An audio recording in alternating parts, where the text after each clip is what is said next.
Hello guys, welcome back to noob music lab.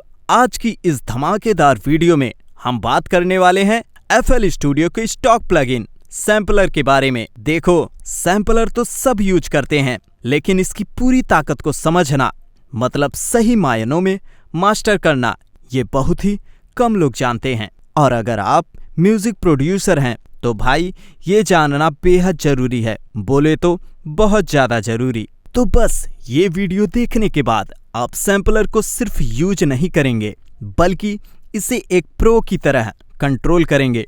तो बिना time waste किए चलिए शुरू करते हैं। सबसे पहले हमने एक बीट बनाई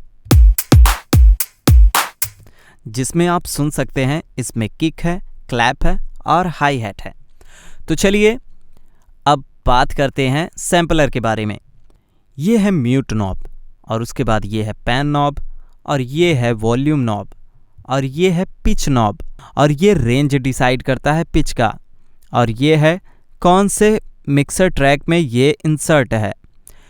इन सब चीज़ों को आप पहले से ही जानते ही होंगे, तो इसे मैंने जल्दी जल्दी बता दिया।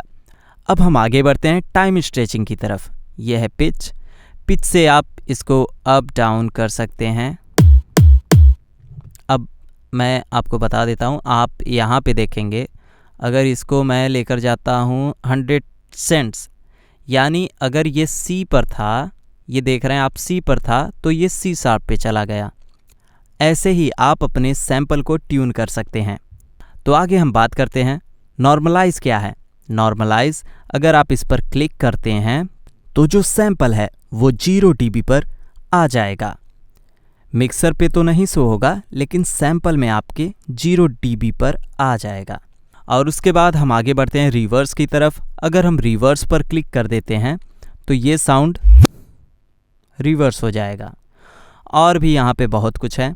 इसको जैसे रिवर्स पोलैरिटी है, इसको आप क्लिक कर देंगे तो ये नीचे वाला भाग ऊपर चला जाएगा, ऊपर वाला नीचे चला जाएगा, जैसा कि आप देख सकते हैं। ये सब तो आपने हमेशा कभी ना कभी ट्राई किया होगा, लेकिन मैं आज आपको बताने वाला हूँ कुछ एडवांस।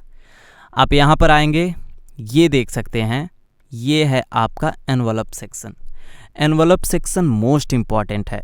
तो चलिए अब हम बात करते हैं एनवलप की। एनवलप क्या होता है? एनवलप पर सबसे पहले हम क्लिक कर लेते हैं।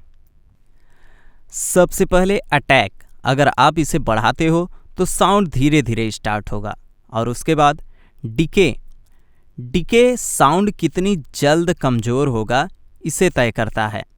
और सस्टेन, साउंड कितनी देर तक रहेगा ये डिसाइड करता है। रिलीज, साउंड खत्म होने में कितना समय लगेगा। तो चलिए प्रैक्टिकली देखते हैं। सबसे पहले हम इसे सोलो कर लेते हैं। अब आप सुन रहे हैं किक।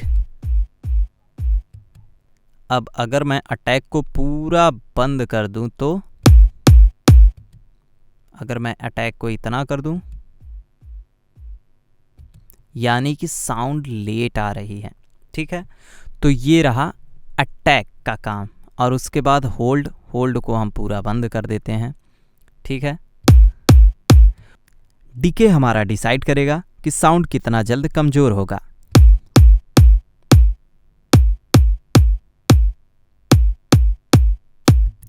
और सस्टेन, साउंड कितनी देर तक रहेगा।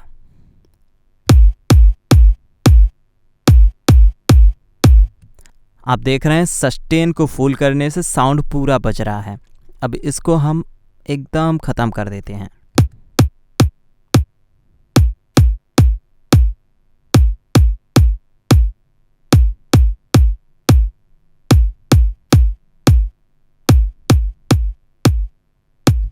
और रिलीज को बढ़ाते हैं।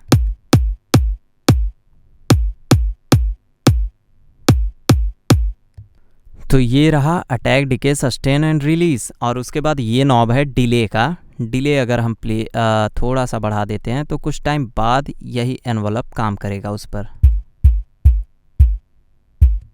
ठीक है, तो ये रहा आपका ADSR। अब हम इसका यूज करके इस बोरिंग ड्रम को इंटरेस्टिंग बनाते हैं। देखिए कैसे। मैंने सब कुछ रिसेट किया, अटैक को किया 0। मुझे इसको प्ले करना पड़ेगा। आई थिंक हैट का वॉल्यूम बहुत ज़्यादा लग रहा है।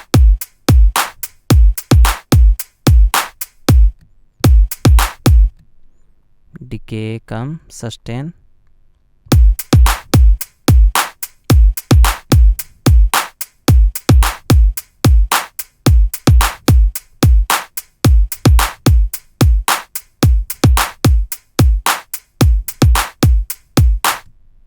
ठीक, और आगे हम क्लैप की तरफ आगे बढ़ते हैं।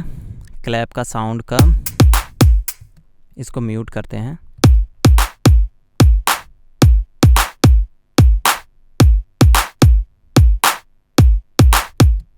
एनवलप ऑन किया, अटैक को 0, होल्ड ख़त्म।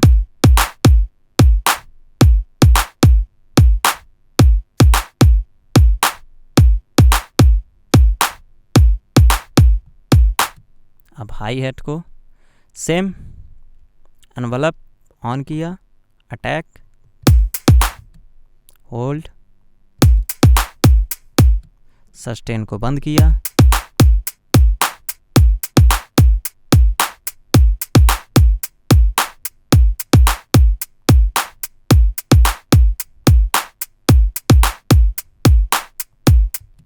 और इसको थोड़ा स्टूडियो डिले दे दिया हैट में।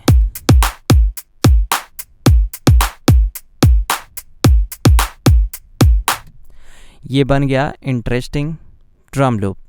हमें उम्मीद है आपको वीडियो पसंद आया होगा। अगर पसंद आया है तो लाइक शेयर सब्सक्राइब ज़रूर करें। तो मिलते हैं नेक्स्ट वीडियो में।